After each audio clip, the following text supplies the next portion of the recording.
3 কোটি টাৰ্গেট এটা আমি পাব পাৰো জিলা ওয়াইজও আমি টাৰ্গেট বনাই দিছো বঙাইগাঁও কিমান বৰপেটা কিমান সেই ধৰণে আমাৰ ডিসি সকলেও এই গুটেই ব্যৱস্থাটো যোগ দিব মই আগতে কৈছো যে ডিস্ট্ৰিবিউশন পইণ্টস যিমানে হয় কামখিনি কৰিবৰ কাৰণে কিমানে সুবিধা হয় এবাৰ আমি 4000 ডিস্ট্ৰিবিউশন পয়েন্টস আমি ৰাখিম যেনেকে ইলেকশনত ইভিএম বিতৰণৰ কাৰণে এটা ডিস্ট্ৰিবিউশন পয়েন্টস হয় আকৌ ভোটৰ সময়ত লৈ যায় ভোটৰ সময়ত ঘূৰাই লৈ আহে তেনেকে আমি 4000 ডিস্ট্ৰিবিউশন পয়েন্টস ৰাখিম যাতে মানুহে ঘৰৰ নিচে কাষতে এই সুবিধা পাব পাৰে মই বন বিভাগৰ মন্ত্ৰী চন্দ্ৰমোহন পাটোৱাৰী ডাঙৰীয়া আৰু তেওঁৰ এনটিআৰ টিমটো মই আগতীয়াকৈ শুভেচ্ছা জনাইছো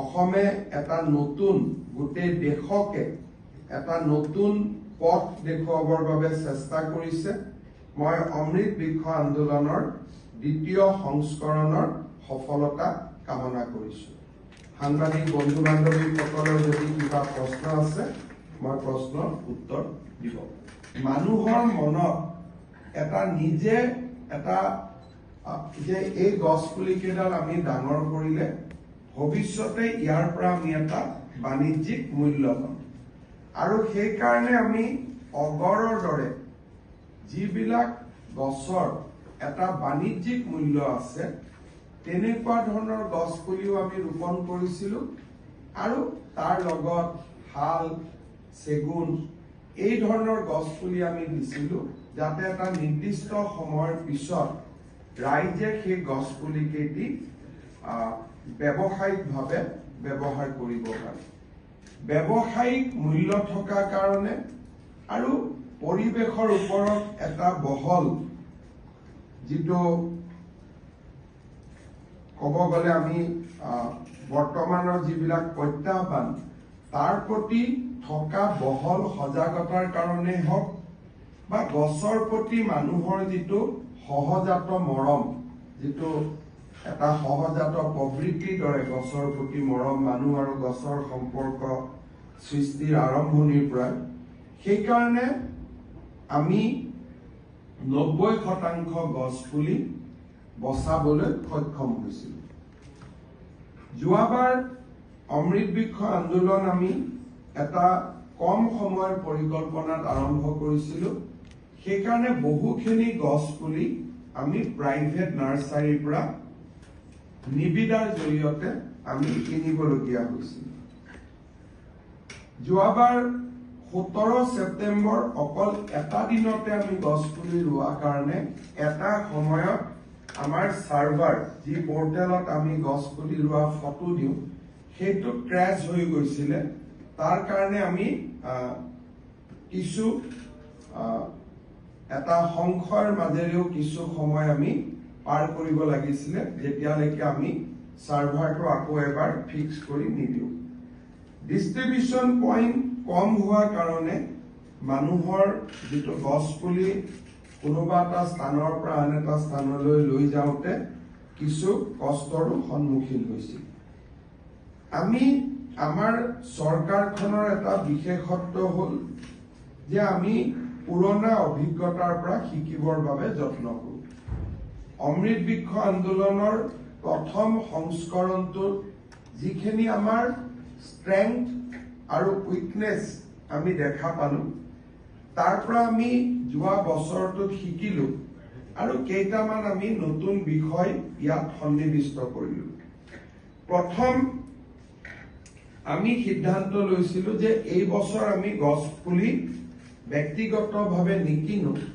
বন বিভাগৰ নাৰ্সাৰী সমূহতে আমি গোটেই বছৰটো আমি গছ পুলি আমি ৰোপণ কৰি তাক ডাঙৰ কৰি অমৃত বৃক্ষ আন্দোলনৰ সময়ত তাক ব্যৱহাৰৰ বাবে আমি উপযোগী কৰি তুলিম মন্ত্ৰী চন্দ্ৰমোহন পাটোৱাৰী ডাঙৰীয়া আৰু তেওঁৰ এনটিআৰ টিমটোক মই ধন্যবাদ জনাম যে এই বছৰ বন বিভাগে 4 কোটি গছ পুলি ইন হাউস অৰ্থাৎ আমাৰ নিজৰ নাৰ্সাৰী সমূহত আমি ৰোপণ কৰি তাক আমি অমৃত বৃক্ষ আন্দোলনৰ কাৰণে তাক আমি প্ৰস্তুত কৰি তুলিছো।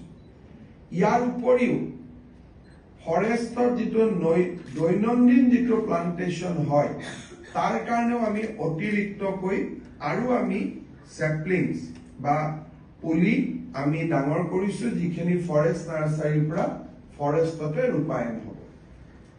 যে এটা দিনতে যদি আমি গছ পুলি ৰুওঁ, গিনিজ ৱৰ্ল্ড ৰেকৰ্ডৰ কাৰণে যোৱাবাৰ আমি কৰিছিলো, কিন্তু মানুহখিনিয়ে গোটেই ডিপাৰ্টমেণ্টৰ অফিচাৰখিনিয়ে সকলো জাগাতে সিঁচৰিত হৈ সকলোকে যিটো প্ৰাইভেট নলেজ বা অকণমান কেনেকে গছ পুলিডাল ৰুব লাগে, কেনেকে কি কৰিব লাগে, তাৰ যিখিনি ৰাইজৰ লগত এটা খুব নিকট সম্পৰ্কত আহিব লাগে, এদিনৰ কাৰ্যসূচী হলে তাক কৰাটো সম্ভৱ নহয়। সেইকাৰণে এইবাৰ অমৃত বৃক্ষ আন্দোলন আমি 1 আগষ্টৰ পৰা 15 আগষ্টলৈ আমি ইয়াক পৰিচালনা কৰিম, যাতে 15 দিনৰ ভিতৰত যিকোনো এদিনতে আমি গছ পুলিটো ৰোপণ কৰিব পাৰোঁ। যোৱা বছৰ আমাৰ টাৰ্গেট আছিলে 1 কোটি, আমি গছ পুলি ৰোপণ কৰিব পাৰিছিলো 1,12 লাখ। তাৰমানে যোৱাবাৰ আমি টাৰ্গেট এক্সিড কৰিছিলো। সেই সফলতাত উৎসাহিত হৈ এইবাৰ আমি টাৰ্গেট 3 কোটি ৰাখিছো। যে যোৱাবাৰ আমি 1 কোটি গছ পুলি ৰুইছিলো, এইবাৰ আমি 3 কোটি গছ পুলি ৰুম, আৰু ভৱিষ্যতৰ দিনত আমি আৰু গছ পুলি বেছিকৈ ৰূপায়ণৰ বাবে আমি চেষ্টা কৰিম। আমাৰ টোটেল টাৰ্গেটটো হ'ল যে 10 কোটি গছ পুলি আমি 3 বা 4 বছৰৰ ভিতৰত আমি ৰোপণ কৰিব লাগে। আৰু 10 কোটি গছ পুলি যদি আমি ৰোপণ কৰিব পাৰো, তেতিয়াহ'লে মই বিশ্বাস কৰো যে ইন নেক্সট 5 to 6 years আমি পৰিৱেশৰ ওপৰত এটা যথেষ্ট পজিটিভ প্ৰভাৱ পেলাব পাৰিম, আৰু সমান্তৰালকৈ এটা গছৰ বাণিজ্যিকৰণ কমাৰ্চিয়েলাইজেশ্যনৰ প্ৰক্ৰিয়া এটাও আৰম্ভ হ'ব। সেই দিশৰ পৰা এই বছৰ আমি 15 দিনত আমি 4 কোটি গছ পুলি ৰূপায়ণৰ বাবে আমি 3 কোটি গছ পুলি আৰু 1 কোটি ৰিপ্লেচমেণ্ট, যাতে গছ পুলি কেইডাল যদি ঢুকায় বা মৃত্যু হয় লগে লগে তাক যাতে আমি ৰিপ্লেচ কৰিব পাৰো, তাৰ কাৰণে আমি 4 কোটি গছ পুলি আমি তৈয়াৰী কৰি ৰাখিম, 3 কোটি গছ পুলি আমি ৰোপণ কৰিম। আজি যিটো পোৰ্টেল আছে, এই পোৰ্টেলটো আমাৰ কাৰণে কিয় ইম্পৰ্টেণ্ট, যে পোৰ্টেলত যিসকলে গছ পুলি ৰুব তেওঁলোকে নিজৰ নামটো ৰেজিষ্টাৰ কৰিব। ৰেজিষ্টাৰ কৰিলে গছ পুলি ৰোৱা ফটোখন আমি আপলোড কৰিব পাৰিম এগেইনষ্ট দ্য ৰেজিষ্ট্ৰেশ্যন নাম্বাৰ। তেতিয়া আমাৰ ধাৰণা থাকিব যে হয় এওঁলোকে গছ পুলিটো ৰোপণ কৰিছে, আৰু সেই মানুহজনৰ নামত বা সেই ব্যক্তিজনৰ নামত এই গছ পুলি কেইডাল অংকিত হ'ব। আৰু 16 বা 17 তাৰিখে পুলিবিলাক আৰ্টিফিচিয়েল ইণ্টেলিজেন্সৰ জৰিয়তে আমি কেলকুলেট কৰি আমি আপোনালোকক ক'ব পাৰিম যে একজেক্ট কিমান গছ পুলি ৰোপণ কৰা হ'ল। এতিয়া আমাক বহুতে প্ৰশ্ন কৰিব পাৰে যে 1,12 লাখ কেনেকৈ হ'ল, কোনোবা ৰিপৰ্ট দিছে নেকি? ৰিপৰ্ট নহয়, যোৱাবাৰৰ ৱেবছাইটটোত যদি আমি এআইৰ জৰিয়তে আমি কেলকুলেট কৰি দিওঁ, ফটোবিলাক কেলকুলেট কৰি দিলে আমি 1,12 লাখত আমি উপনীত হ'ব পাৰোঁ। ৰিপৰ্ট আৰু ফটো দুইটা মেটচ কৰি যায়। সেইকাৰণে আমি এই পোৰ্টেলটো আজি ইয়াতে উদ্বোধন কৰিছো। আপোনালোকে জানে যে প্ৰধানমন্ত্ৰী নৰেন্দ্ৰ মোদী ডাঙৰীয়াই এটা আহ্বান জনাইছিল যে এক পেৰ মা কে নাম, অৰ্থাৎ মোৰ মাৰ জন্মদিনৰ দিনা এডাল গছ পুলি মই ৰূপায়ণ কৰিব পাৰো। সেই গছ পুলিডাল মাৰ জন্মদিনৰ দিনাও আমি কৰিব পাৰো, অমৃত বৃক্ষ আন্দোলনৰ সময়তো আমি কৰিব পাৰো। সেইকাৰণে যিসকল ব্যক্তিয়ে সাধাৰণতে আমি এই প্ৰগ্ৰামটো ASHA worker, anganwadi worker, SHG member, educational institute, police department, tea garden, government officer এই সকলক আমি ইনভলভ কৰো। এইবাৰ আমি আৰ্মি, এয়াৰফোৰ্স, আসাম ৰাইফলস, ডিফেন্সকো আমি ইনভলভ কৰিছো আৰু লগত যিসকল ব্যক্তিয়ে প্ৰধানমন্ত্ৰী মোদী ডাঙৰীয়াৰ এক পেৰ মা কে নাম এই কাৰ্যসূচীত নিজক জড়িত কৰিব খোজে তেওঁলোকে ব্যক্তিয়েও যদি এই কোনোবা SHGৰ মেম্বাৰ নহয়, কোনোবা স্কুলৰ ষ্টুডেন্ট নহয়, কলেজৰ ষ্টুডেন্ট নহয়, কোনোবা অঙ্গনবাড়ি নহয়, আশা নহয়, পুলিশ নহয়, ডিফেন্স পার্সনেল নহয়, NGO নহয়, মই এজন ব্যক্তি, কিন্তু সেই ব্যক্তিজনেও পোর্টেলত রেজিস্টার করার কারণে সুবিধা পাব। এই গোটেই আন্দোলনটো আমি বিভিন্ন ফরেস্ট ডিপার্টমেন্টে বিভিন্ন সংস্থার সৈতে জড়িত হয়ে রূপায়ণ করে। ইয়াত এই যেটো জনভাগিদারিত্ব ইয়াৰ মূল কেন্দ্ৰবিন্দু হল নগৰী আত্মসহায়ক গোট আৰু গাঁৱৰ আত্মসহায়ক গোট। LP আৰু ME school, high school, higher secondary school, college, university. ইয়াৰ এইটো এটা ইন্ডিপেন্ডেন্ট এসেসমেন্ট আছিল। সৰকাৰৰ এসেসমেন্টটো NHS 6ত আহিব, নেশনাল ফ্যামিলি হেলথ সাৰ্ভে 6ত আহিব। NFSS 5ত শিশুৰ আগতীয়া বিবাহৰ কথাখিনি বহুত বেছিকৈ প্ৰজেক্ট কৰা হৈছিল। তেতিয়া আমি অভিযানবিলাক আৰম্ভ কৰিলো। এতিয়া এটা দেশৰ খুব ডাঙৰ NGO তেওঁলোকে অসমৰ 3000 গাঁৱত বাল্য বিবাহৰ বৰ্তমান স্থিতিটোৰ ওপৰত এটা পৰীক্ষা কৰিছিল। কাৰণ এইটোলৈ দেশত এটা ডাঙৰ ডিবেট চলি আছে যে বাল্য বিবাহ আইনৰ জৰিয়তে বন্ধ কৰিব পাৰি নে নোৱাৰি, কঠোৰ পদক্ষেপ বাল্য বিবাহ বন্ধৰ কাৰণে উচিত নে ই বেকফায়াৰ কৰিব, এনেকুৱা এটা ডাঙৰ ডিবেট বৰ্তমান দেশত চলি আছে। সুপ্ৰিম কোৰ্টতো এনেকুৱা কেছবিলাক হৈ আছে। সেইকাৰণে সেই NGOটোৱে অসমত 3000 গাঁৱত ইয়াৰ পৰীক্ষা কৰিছিল আৰু পৰীক্ষাত দেখা গ'ল যে 81% লোকে বাল্য বিবাহৰ বিৰুদ্ধে কঠোৰ পদক্ষেপক সমৰ্থন কৰে আৰু এই 3000খন গাঁৱত 80% চাইল্ড ম্যাৰেজটো ডাউন হৈছে, কমি গৈছে। কিন্তু আমি ইন্ডিয়ান ইনষ্টিটিউট অফ পপুলেশ্যন সায়েন্সক এটা নিৰপেক্ষ সাৰ্ভে কৰিবৰ কাৰণে আমি দায়িত্ব দিছো আৰু ভাৰত চৰকাৰেও নেশনাল ফ্যামিলি হেলথ সাৰ্ভে 6 তাৰ বৰ্তমান এসেসমেন্ট কৰি আছে। মই ভাবো যে এই দুইটা এসেসমেন্টত আমি আৰু ক্লিয়াৰ পিকচাৰ আমি পাম যে অসমত বাল্য বিবাহ কিমান কমিছে, কিমান কমা নাই। স্বাধীনতাৰ পিছত যিবিলাক কাম সম্ভৱ হোৱা নাছিল আৰু অসমত মোৰ আগত কেইবাজনো ব্যক্তিয়ে মুখ্যমন্ত্ৰীৰ আসন গ্ৰহণ কৰিছিল, সেই সময় আৰু আজিৰ মাজত কিছুমান কাম অসমত এনেকুৱা হৈ আছে যিবিলাক কামে আমাৰ চিন্তাৰ পৰিধিবিলাক নতুনকৈ ৰিডিফাইন কৰিছে। যেনেকৈ মই আগতে কৈছো যে আজি যেতিয়া 2018 চনত SDG গলত অসমক এসপাইৰেন্ট দেখুৱালে, তাৰ মানে it is a achievement of hmm, it is a achievement of Congress government. কাৰণ 18ৰ আগত অসমত চৰকাৰ কোনে চলাইছিলে? ম্যাক্সিমাম সময় কংগ্ৰেছ। 2018ৰ ৰিপৰ্টটোৱে কি বুজাইছিলে যে কংগ্ৰেছৰ দিনৰ দেশৰ পৰিৱেশ বুজাইছিলে। কাৰণ সোণোৱাল ডাঙৰীয়াটো মাত্ৰ 2 বছৰ হৈছিলে, দৰিদ্ৰতাটো 2 বছৰত নাবাঢ়ে। কিন্তু তাৰ পিছত আহি আমি 2023ত ফ্ৰন্ট ৰেংকিং হলো। 16ৰ পৰা 23ৰ ভিতৰত আমি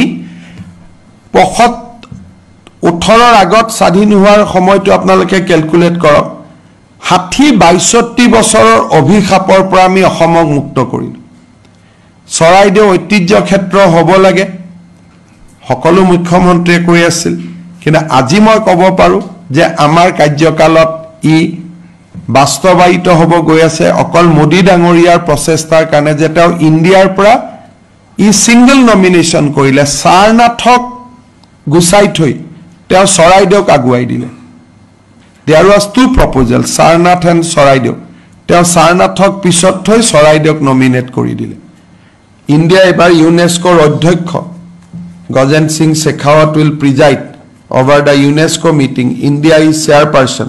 গতিকে obviously মই ভাবো যে চৰাইদেউ ঐতিহ্য ক্ষেত্ৰলৈ ৰূপান্তৰ হ'ব বানপানী নিৰ্মূলত বিফল বা সফল মই এটোৱে কওঁ যে কংগ্ৰেছৰ দিনৰ আপোনালোকৰ পেপাৰ বিলাক উলিয়াই লওক বানপানীৰ সময়ত আৰু আজি আপোনালোকৰ নিউজ পেপাৰ বিলাক উলিয়াই লওক 2004-9-11 যিকেটা ডাঙৰ বানপানী হৈছিল সেই সময়ৰ বাতৰি কাকতখিনি উলিয়াই লওক আৰু আজিৰ বাতৰি কাকতখিনি উলিয়াই লওক দুখন প্ৰতিদিনে উলিয়াই লওক তেতিয়া গম পাব বানপানী কমিছে নে বাঢ়িছে এইবিলাক তো মই বনাই কেনেকে ক'ব পাৰো মাতমৰা ভাঙিছিল বানপানী হৈছিল বজালিত পহুমাৰা ভাঙে বানপানী হয় এইবিলাক তো আমাৰ জীৱনৰ সত্য আছিল সিপাজাৰ সমষ্টিত 14টা 16টা মথাউৰি ভাঙিছিল আজি এটা মাজুলীত কিমান মথাউৰি ভাঙিছিল আপোনালোকে নিউজ কৰিছিল এতিয়া এটা তাকো আমি লগাই দিলো সো সত্যটোক আপুনি কেনেকে ঢাকি ৰাখিব সত্যটো আৰু সূৰ্যটো পূবৰ পৰা ওলাই তাক আপুনি এটা কেনেকে ঢাকিব যদি আপোনালোকে মোক কয় যে 4টাতকৈ বেছি মথাউৰি ভাঙিছে তেতিয়া মইতো দায়ী হয় মই কেনেকে লুকাই ৰাখিম 2004-304টা মথাউৰি ভাঙিছিল কিন্তু এটাও ভাঙিব নালাগে এটো নহয় যে 4টা ভাঙিলে আনন্দ কৰিব লাগে এটাও ভাঙিব নালাগে 304ৰ পৰা আমি 4 লৈকে নামাইছো আৰু ভাল কাম কৰি গৈ থাকিম তৃতীয় ওয়েভটো আছে আৰু 10টা ভাঙিবও পাৰে মইতো আজিয়ে ক'ব নোৱাৰো আৰু বেছি নাই ভাঙা বুলি ক'লে মানুহে নিজেও ভাঙি দিয়ে শিলচৰত যোৱাবাৰ নিজে ভাঙি দিছে কাৰণ মাথাউৰিৰ কাষত আমাৰো শত্ৰু বহুত বহি আছে না পলিটিক্যাল এনিমি মই যদি বেছি ক্লেম কৰি থাকো মথাউৰি ভঙা নাই ভাঙি দিব যোৱাবাৰ শিলচৰ টাউনত বেটুকান্দিটো নিজেই ভাঙি দিছে 2011ত 36% গতিকে 10ৰ পৰা 11ত কিমান পাৰ্সেন্ট বাঢ়িলে 11ৰ পৰা 21 কিমান পাৰ্সেন্ট বাঢ়িব 21ৰ পৰা 31 কিমান পাৰ্সেন্ট বাঢ়িব এটা এটা ষ্টেটিষ্টিক্যাল স্যাম্পলিং হয় এটো ডেটা আপুনিও গৈ গুগলত মাৰি লব পাৰে 11ত অসমত মুসলিম কিমান আছিল 1ত কিমান আছিল 1991ত কিমান আছিল 1981ত কিমান আছিল প্ৰত্যেক বছৰে কিমান পাৰ্সেন্ট বাঢ়ি আছে প্ৰত্যেক 10 বছৰত মুসলিম পপুলেশন অসমত 29% কৰি বাঢ়ি আছে 35 আছিল 34 হল 29 হল কিন্তু ৰাফলি প্ৰত্যেক 10 বছৰৰ মুৰে মুৰে 30% 29/30 30% কৈ মুসলিম বাঢ়ি আছে 1,40,00,000 মুছলমান আছিল 2011ত সো 30% বাঢ়িলে কিমান হল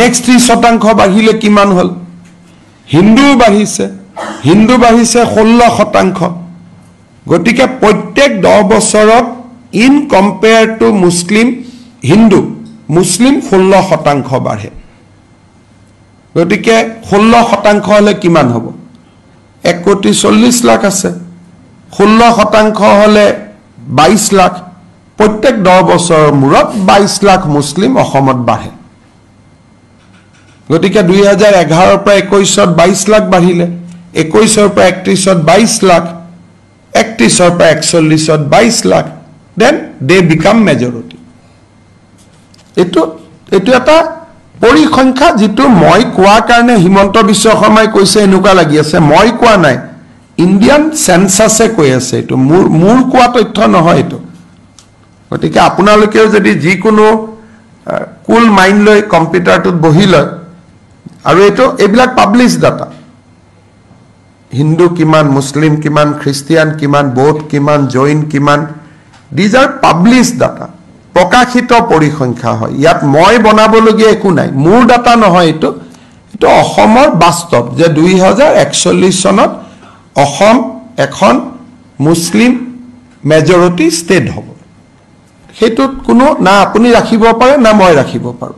যদি মই আজি সাহসেদি যেনেকৈ এই কথাবিলাক কৈ আছোঁ, তেনেকৈ যদি ধৰ্ম নিৰপেক্ষ নহৈ যদি 71-81 চনৰ পৰা এইবিলাক কথা কৈ থাকিলেহেঁতেন, যিবিলাক বাস্তৱ, পজিটিভ ৰিজাল্ট হ'লহেঁতেন। ছোৱালীখিনিক যদি পঢ়াব যত্ন কৰিলেহেঁতেন, ইভেন মুছলিম মানুহৰ মাজতো যদি মুছলিম ছোৱালীখিনিক পঢ়োৱাৰ কাৰণে কোনোবা চৰকাৰে প্ৰচেষ্টা ল'লেহেঁতেন, এইটো ঘটনা নহ'লহেঁতেন। চাইল্ড মেৰেজৰ বিপক্ষে যদি কোনোবা চৰকাৰে আগতেই কৰিলেহেঁতেন, তেতিয়াহ'লে ব্যৱস্থা নহ'লহেঁতেন। এতিয়া 3 বছৰত মইতো এটা চমৎকাৰ কৰিব নোৱাৰোঁ। যদি 41ৰ জেগাত 51 হয়, তেতিয়াহ'লে বুজিব যে ক'ৰবাত আমি কিবা কৰিলোঁ। গতিকে এতিয়া মইতো আশা কৰোঁ যে আমি বহুতখিনি ভাল কাম কৰিছোঁ, কিন্তু PWD ৰাস্তাৰ ৰিজাল্ট এদিনত দেখুৱাব পাৰি, মানুহৰ জীৱনৰ ৰিজাল্টটো এদিনত দেখুৱাব নোৱাৰি। 2 ডিকেডছ লাগে, 2 দশক লাগে। এসময়ত মই স্বাস্থ্যমন্ত্ৰী থাকোঁতে মেল ষ্টাৰিলাইজেশ্যন 2009 চনত 1 লাখ পুৰুষৰ বন্ধ্যাকৰণ আমি কৰিছিলোঁ। পিছত লাহে লাহে প্ৰগ্ৰেমটো নোহোৱা হৈ গ'ল। গতিকে প্ৰচেষ্টাবিলাক কণ্টিনিউৱাছ চলাই থাকিলে বহুত সফল হ'ব পাৰি। আৰু এনেকুৱাও নহয় যে সকলোৱে 5টা 6টা 8টা সন্তান জন্ম দি ভাল পায়, এনেকুৱাও নহয়। তাত কিছুমান এনাবেলিং ফেক্টৰ থাকে, যাৰ কাৰণে সংখ্যাটো বাঢ়ি যায়। এতিয়া এই মানুহখিনিক যদি আপুনি ভোট বুলি ভাবে আৰু পলিটিকেল লিডাৰ্ছে যদি পপুলেশ্যন কণ্ট্ৰল মুভমেণ্টটোত জড়িত নহয়, আমি ক'ৰ পৰা কৰিম? আজি যদি যিবিলাক মুছলমান সমাজৰ মাজত যিবিলাক পলিটিকেল লিডাৰ আছে, নিজৰ তেওঁলোকৰ 2টা সন্তান, কিন্তু তেওঁলোকে গাঁৱত গৈ এইটো ভাষণ নিদিয়ে যে আপোনালোকৰ সন্তানটো 2টা ৰাখিব। মই ক'লেতো মোক নামানে নহয়, মোকতো শত্ৰু বুলি ভাবিব। যাক বন্ধু বুলি ভাবে তেওঁলোকে সামাজিক দায়িত্বটো ল'ব লাগিব না। সেইটোৱে হৈছে কথা। সেইকাৰণে এটা অৱধাৰিত যিটো হৈ আছে ঘটনা, যে পপুলেশ্যনৰ এতিয়া চবে মোক সুধি আছে, হিমন্ত বিশ্ব শৰ্মাই ভুল তথ্য দিছে। মই ক'ত তথ্য দিছোঁ? এটা মোৰ তথ্য নহয়। বৰপেটাত গ'লেই তথ্যটো গম পাব, ধুবুৰীত গ'লেই গম পাব। এইবিলাক আৰু তথ্য দিয়া কথা নেকি? য'ত য'ত সংখ্যাটো বাঢ়ি গৈ আছে, সেই জেগাটো থিয় হ'লেই গম পাব বাঢ়িছে নে কমিছে। গুৱাহাটীত ওলা উবেৰত ঘূৰিলে গম পাব 10 জনৰ ভিতৰত 9 জনেই এটা বিশেষ ধৰ্মাৱলম্বী। গতিকে এইটোতো এইবিলাকতো বাস্তৱ সত্য হয়। এটা ভোট বিচৰা মানুহবিলাকে যদি সকলোৱে এটা এইবিলাক কামত যোগ নিদিয়ে, মই অকলে বা আপুনি অকলে কি কৰিব? সেইকাৰণে মই ভাবোঁ যে জনসংখ্যা কমোৱাৰ আটাইতকৈ গুৰু দায়িত্ব কংগ্ৰেছৰ ওপৰত, কাৰণ কংগ্ৰেছৰ কথা তেওঁলোকে শুনে। কালিৰ পৰা যদি পপুলেশ্যন কণ্ট্ৰলৰ ব্ৰেণ্ড এম্বেচাডৰ ৰাহুল গান্ধী হৈ যায়, তেতিয়া ফটাফট কাম হ'ব। খটাখট নহ'লেও ফটাফট হৈ যাব। কিয়? তেওঁৰ কথা শুনে, মোৰ কথাটো নুশুনে নহয়। মোকতো এনিমি বুলি ভাবে না। যোৱা বছৰ আমাৰ টাৰ্গেট আছিলে 1 কোটি। আমি গছপুলি ৰোপণ কৰিব পাৰিছিলোঁ 1,12 লাখ। তাৰমানে যোৱাবাৰ আমি টাৰ্গেট এক্সিড কৰিছিলোঁ। সেই সফলতাত উৎসাহিত হৈ এইবাৰ আমি টাৰ্গেট 3 কোটি ৰাখিছোঁ। যে যোৱাবাৰ আমি 1 কোটি গছপুলি ৰুইছিলোঁ, এইবাৰ আমি 3 কোটি গছপুলি ৰুম। আৰু ভৱিষ্যতৰ দিনত আমি আৰু গছপুলি বেছিকৈ ৰূপায়ণৰ বাবে আমি চেষ্টা কৰিম। আমাৰ টোটেল টাৰ্গেটটো হ'ল যে 10 কোটি গছপুলি আমি 3 বা 4 বছৰৰ ভিতৰত আমি ৰোপণ কৰিব লাগে। আৰু 10 কোটি গছপুলি যদি আমি ৰোপণ কৰিব পাৰোঁ, তেতিয়াহ'লে মই বিশ্বাস কৰোঁ যে ইন নেক্সট 5 to 6 years আমি পৰিৱেশৰ ওপৰত এটা যথেষ্ট পজিটিভ প্ৰভাৱ পেলাব পাৰিম।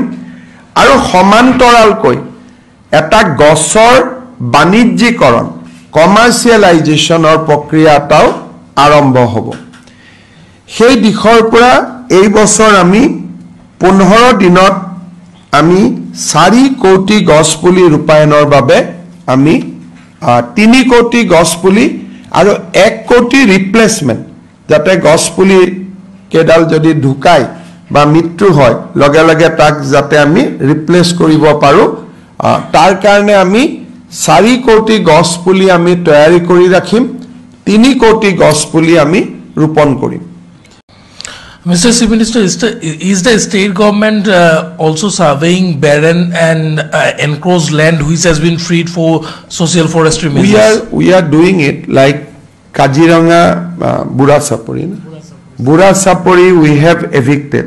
Now entire area has been given to compensatory plantation. Lamding forest we have evicted. Now plantation is going on. Pova forest we have evicted. That is going on. One, because of eviction we are getting land and we are planting trees. Another new thing is happening in Assam. Last 2 years we have reclaimed many land from river Brahmaputra, a huge area of land from river Brahmaputra. Bogi Nodit ami jitu amar গৰাখহনীয়া প্ৰতিৰোধ আৰু বানপানী প্ৰতিৰোধৰ আমি যেটো কাম কৰিছো বগী নদীৰ পৰা মাতমৰালৈকে এই গুটে এৰিয়াটোত প্ৰায় 1 লাখ মই এক্সেলেটো মিটাৰ কয়নে কি কয় মোৰো অলপ কনফিউজ হৈ যাব বহুত এক বিশাল ভূমি ফৰেষ্ট ব্ৰহ্মপুত্ৰৰ পৰা আমি উদ্ধাৰ কৰিব পাৰিছো এতিয়া মিছিং কাউন্সিলে তাত ফৰেষ্টৰ প্লান্টেশনৰ কাম কৰি আছে আৰু সেইখন আমি ৰিজাৰ্ভ ফৰেষ্ট ডিক্লেয়াৰ কৰাৰ কামত এতিয়া লাহে লাহে আগবাঢ়ি আছো যেনেকে কবু চাপৰি তাত মানুহ বহি লৈছিলে কবু চাপৰিখনৰ পৰা আমি মানুহ উচ্ছেদ কৰিলো ধেমাজিত এতিয়া কবু চাপৰিক আমি ৰিজাৰ্ভ ফৰেষ্টলৈকে ৰূপান্তৰ কৰাৰ বাবে আমি প্ৰক্ৰিয়া আৰম্ভ কৰিছো গোৱালপাৰা জিলাত propose reserve forest bilakon manu bohi loisile eviction choli ase aru cholibo aru gutei kekhonok ami reserve forest loike convert korim gotike ohomot forest coverage borhuar eta dangor procesta ta arambho hoise amar sarkar khonor eta bikheshotto hol je ami purona obhiggotar pora hikibor babe jotno koru Amrit Bikho andolonor prothom সংস্কৰণটোত যিখিনি আমাৰ স্ট্ৰেংথ আৰু weakness আমি দেখা পালো তাৰ পৰা আমি যোৱা বছৰটোত শিকিলো আৰু কেইটামান আমি নতুন বিষয় ইয়াত সন্নিবিষ্ট কৰিলো প্ৰথম আমি সিদ্ধান্ত লৈছিলো যে এই বছৰ আমি গছ পুলি ব্যক্তিগতভাৱে নিকিনো বন বিভাগৰ নাৰ্সাৰী সমূহতে আমি গোটেই বছৰটো আমি গছ পুলি আমি ৰোপণ কৰি তাক ডাঙৰ কৰি অমৃত বৃক্ষ আন্দোলনৰ সময়ত তাক ব্যৱহাৰৰ বাবে আমি উপযোগী কৰি তুলিম মন্ত্ৰী চন্দ্ৰমোহন পাটোৱাৰী ডাঙৰীয়া আৰু তেওঁৰ এন্টায়াৰ টিমটোক মই ধন্যবাদ জনাম যে এই বছৰ বন বিভাগে 4 কোটি গছ পুলি ইন হাউস অৰ্থাৎ আমাৰ নিজৰ নাৰ্সাৰী সমূহত আমি ৰোপণ কৰি তাক আমি অমৃত বৃক্ষ আন্দোলনৰ কাৰণে তাক আমি প্ৰস্তুত কৰি তুলিছো ইয়াৰ উপৰিও ফৰেষ্টত যেটো দৈনন্দিন যেটো প্লান্টেশন হয় তাৰ কাৰণেও আমি অতিৰিক্ত কৈ আৰু আমি সেপলিংস বা পুলি আমি ডাঙৰ কৰিছো যিখিনি ফৰেষ্ট নাৰ্সাৰীৰ পৰা ফৰেষ্টতে ৰূপায়ণ হ'ব আমি এটা দেখিছিলো যে এটা দিনতে যদি আমি গছ পুলি ৰু গিনিজ ওয়াৰ্ল্ড ৰেকৰ্ডৰ কাৰণে যোৱাবাৰ আমি কৰিছিলো কিন্তু মানুহখিনিয়ে গোটেই ডিপাৰ্টমেন্টৰ অফিচাৰখিনিয়ে সকলো জাগাতে হিচৰিত হৈ সকলোকে যেটো প্ৰাইভেট নলেজ বা অকনমান কেনেকে গছ পুলিডাল ৰুব লাগে কেনেকে কি কৰিব লাগে তাৰ যিখিনি ৰাইজৰ লগত এটা খুব নিকট সম্পৰ্কত আহিব লাগে এদিনৰ কাৰ্যসূচী হলে তাক কৰাটো সম্ভৱ নহয় সেইকাৰণে এইবাৰ অমৃত বৃক্ষ আন্দোলন আমি 1 আগষ্টৰ পৰা 15 আগষ্টলৈ আমি ইয়াক পৰিচালনা কৰিম যাতে 15 দিনৰ ভিতৰত যিকোনো এদিনতে আমি গছপুলিটো ৰোপণ কৰিব পাৰো বানপানী নিৰ্মূলত বিফল বা সফল মই এটোৱে কওঁ যে কংগ্ৰেছৰ দিনৰ আপোনালোকৰ পেপাৰ বিলাক উলিয়াই লওক বানপানীৰ সময়ত আৰু আজি আপোনালোকৰ নিউজ পেপাৰ বিলাক উলিয়াই লওক 2004 9 11 যিকেইটা ডাঙৰ বানপানী হৈছিল সেই সময়ৰ বাতৰি কাকতখিনি উলিয়াই লওক আৰু আজিৰ বাতৰি কাকতখিনি উলিয়াই লওক দুখন প্ৰতিদিনে উলিয়াই লওক তেতিয়া গম পাব বানপানী কমিছে নে বাঢ়িছে এইবিলাকতো মই বনাই কেনেকৈ ক'ব পাৰো মাতমৰা ভাঙিছিল বানপানী হৈছিল বজালিত পহুমাৰা ভাঙে বানপানী হয় এইবিলাকতো আমাৰ জীৱনৰ সত্য আছিল সিপাজাৰ সমষ্টিত 14টা 16টা মথাউৰি ভাঙিছিল আজি এটা মাজুলীত কিমান মথাউৰি ভাঙিছিল আপোনালোকে নিউজ কৰিছিল এতিয়া এটা তাকো আমি লগাই দিলো সো সত্যটোক আপুনি কেনেকৈ ঢাকি ৰাখিব সত্যটো আৰু সূৰ্যটো পূবৰ পৰা ওলাই তাক আপুনি এটা কেনেকৈ ঢাকিব যদি আপোনালোকে মোক কয় যে 4টাতকৈ বেছি মথাউৰি ভাঙিছে তেতিয়া মইতো দায়ী হয় মই কেনেকৈ লুকাই ৰাখিম 2004 304টা মথাউৰি ভাঙিছিল কিন্তু এটাও ভাঙিব নালাগে এটো নহয় যে 4টা ভাঙিলে আনন্দ কৰিব লাগে এটাও ভাঙিব নালাগে 304 পৰা আমি 4 লৈকে নামাইছো আৰু ভাল কাম কৰি গৈ থাকিম তৃতীয় ওয়েভটো আছে আৰু 10টা ভাঙিবও পাৰে মইতো আজিয়ে ক'ব নোৱাৰো আৰু বেছি নাই ভাঙা বুলি ক'লে মানুহে নিজেও ভাঙি দিয়ে শিলচৰত যোৱাবাৰ নিজে ভাঙি দিছে কাৰণ মাথাউৰিৰ কাষত আমাৰো শত্ৰু বহুত বহি আছে না পলিটিক্যাল এনিমি মই যদি বেছি ক্লেম কৰি থাকো মথাউৰি ভঙা নাই ভাঙি দিব যোৱাবাৰ শিলচৰ টাউনত বেটুকান্দিটো নিজেই ভাঙি দিছে